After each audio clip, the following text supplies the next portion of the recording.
Welcome back, everybody. My name is EonShiKeno. This is game number 2 in a best of 3 between Ace, our red Protoss player up here, versus our blue Zerg player Sin. Now, this is game number 2, of course, on the Go for SC2 tournament, and right now they're on Xel'Naga Caverns. Last map was played on Metalopolis. So we'll see if Sin and Ace decided to go with the same play as they went with the last game. We saw last game Ace stick to a relative 1 base build and just kind of go for a 1 base pressure with a lot of warp gates, getting 5 warp gates at one point, and just keeping the pressure on Sin. Sin going, of course, for a relatively fast expansion. So far everything looks similar. We'll probably see a warp gate on 12. He's actually not. He's running a little late here. Where is your units at? What are you doing, Ace? Ace, you got way too much money. Oh, he's going for the pylon. He's going for the pylon block, and we're probably going to see a forge being built. Where's that forge at? There's the forge. He was a little late on the forge there, I think. But based on the spawning pool, these things are going to finish way in time, and this forge will probably finish relatively soon enough. I'm curious to see if he's even going to build a photon cannon down there. More than likely he will. Most of the time people use this to transition into a fast expansion with Protoss, as you already have your forge, so you can safely expand, usually build 1 gateway, forge, do a wall off here, and get 1 gateway for like 1 or 2 zealots, and then throw down some photon cannons and then expand. So we'll see if that's what Ace is going to do in this position. So this Overlord's slowly making his way over there. At this point, Sin has still not scouted that base yet, and this photon cannon looks like it's going to finish before both these pylons are taken down. Using these 3 drones to take out this pylon, I'm not quite sure why he's doing that. I mean, of course it will kill this, but this photon cannon is still going to get up, and he's still not going to be able to expand, so he's still denied here. And he's going to lose all this mining time. Oh, and he throws up another pylon as soon as that one goes down. So Ace definitely wants to keep him contained right here.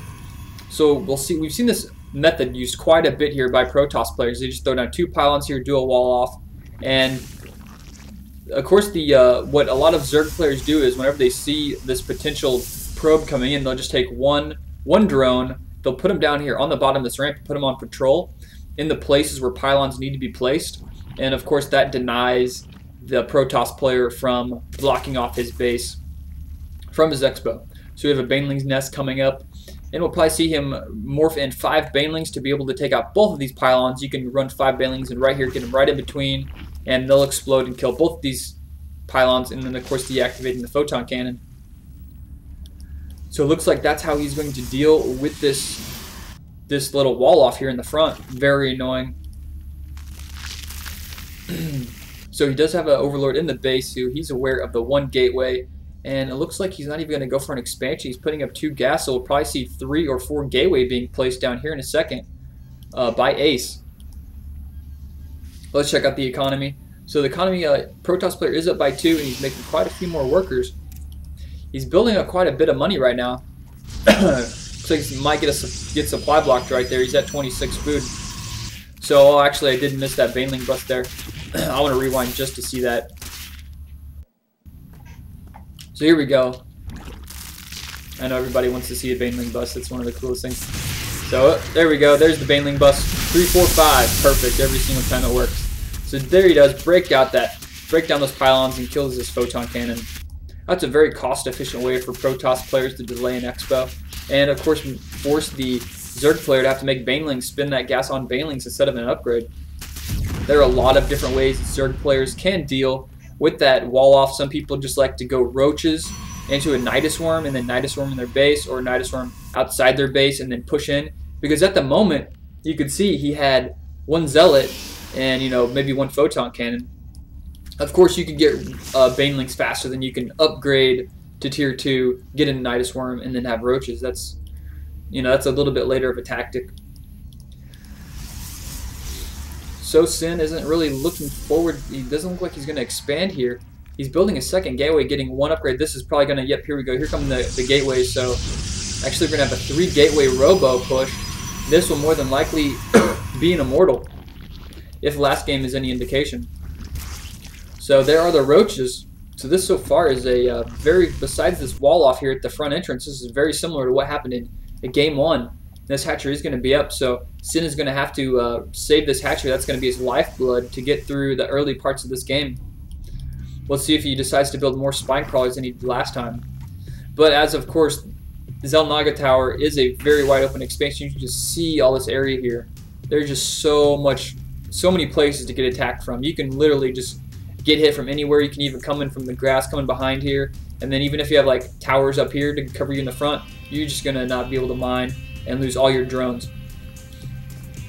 So let's check a drone count right now. Sin in the lead with the drones, so he does have an economic advantage, and we'll see if he can transfer that into a military advantage. So still producing those probes, very good, and we have an observer coming out, probably going to be followed by an immortal. Maybe we'll see some kind of trickery with a warp prism. I've seen some Protoss players do that against Terrans on maps like Metalopolis. They will go a 3-gate into a robo, get a fast warp prism before even getting an observer, get a warp prism up on the ledge, and drop down 4 zealots, because a warp prism can carry 4 zealots, and then enable it, and then spawn 4 stalkers. So you'll have 4 zealot, 4 stalkers as soon as those 4 gateways finish. So here we go. Ace is playing.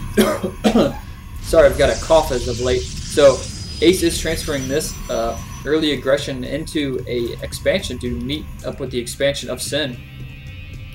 So Sin quickly spreading off those creep tumors, using those lings and just spreading them out, getting a lot of vision right now, getting a lot of information. So he's not going to see that observer unless he's got an eagle eye. So he's going to come in here and poke around, see those sentries and zealots, and realize those lings aren't going to be able to accomplish anything. Now I like this wall off right here. As you can see, it does take 2 pylons to wall this off. So this right here is not possible to get through by a ling. He could, of course, Baneling bust it, but he's still going to have to deal with a photon cannon here. So Baneling bust at this point is kind of not a good idea. But wow, did he muster up a lot of roaches. And it looks like Sin is going to go up for an attack right now. So this is just going to come down to if Ace can actually defend his Expo. I thought Ace was going to go for a 1-base play as he did last game and just keep the pressure on, but it looks like Sin is going for he went for that quick Expo after he took out, and he just got a bunch of roaches, and there's that immortal coming out. So he's going to have a big army. Let's check the army count right now. Food-wise, wow, Sin is up by 37 food right now, so he even has an economy advantage. So his transition so far this game has been great. So he's pushed up there. There's 1 photon cannon in range, but he has so many roaches. We'll see if these sentries, force fields, and these immortals can hold this off. Those immortals do ridiculous amounts of damage against roaches, 55 damage. And Sin, seeing the weak point in this base, maybe decided taking out that pylon. Some decent force fields going down, blocking off those roaches, but more roaches coming in from the side. He needs to kill that pylon right there. There he is, turning around, focusing on that. It's like he's going to separate his army up here, use this army to push forward, and then pull back with this army. But no, he's coming back in the fight, and he still has a lot of roaches coming in, and 14 more lings coming in, 3 more roaches. So just, oh, very nice force fields right there. Wow, very nice by Ace. You saw those roaches had nothing to do. They were not in range, and those force fields just keeping those roaches at bay. I thought he actually had them there at one point. So a Hydralisk Den is being built. That's definitely going to come in extremely handy. Roaches against immortals and sentries just don't work out. So he's definitely going to have to get some Hydras if he wants to push on this base. If Sin wants to keep his aggression, he's definitely going to have to get those Hydras out with the range to deal with those sentries and immortals. Immortals only doing 22 damage to Hydras. So let's check back at the army count right now. So Sin actually did lose about 5 food there a couple seconds ago, and Ace did nothing but gain food that fight, it looked like. So Sin looking to take an expansion right now, clearing out these destructible rocks, moving on to his 3rd base. So back here he is getting the evolved groove spines for his Hydras so they can shoot further. And that observer is right here, so it sees all that, and a wannabe zealot is going to run in here and try and get an idea of what he's up against. So we do have a proxy pylon in here, and a couple lings just going rogue. One to fight that whole Protoss army. A little bit of a mistaken army control right there. He loses about 7 or 8 lings for no good reason. Using that observer to pick off that creep, and the proxy pylon is up, so we're going to see the pressure go into full swing right now. He's got 5 gateways, so he's going to probably be warping in a lot of maybe zealots or stalkers. And what is he going to go for? He's going to go for stalkers. So he does pick off that observer. That's going to be very handy. So we have a fight going on right now. A bunch of force fields, cuts that army in half. And those roaches in front are doing some damage. Those hydras back here are attacking, but those lings and roaches behind these force fields are doing nothing.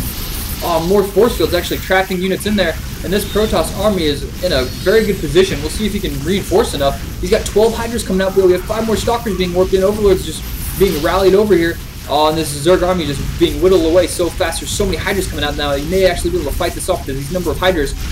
But stalkers doing a lot of damage. And these immortals haven't died yet. 17 kills, 10 kills, 18 kills on this immortal now. Those immortals are living up their name and getting racking tons of kills up.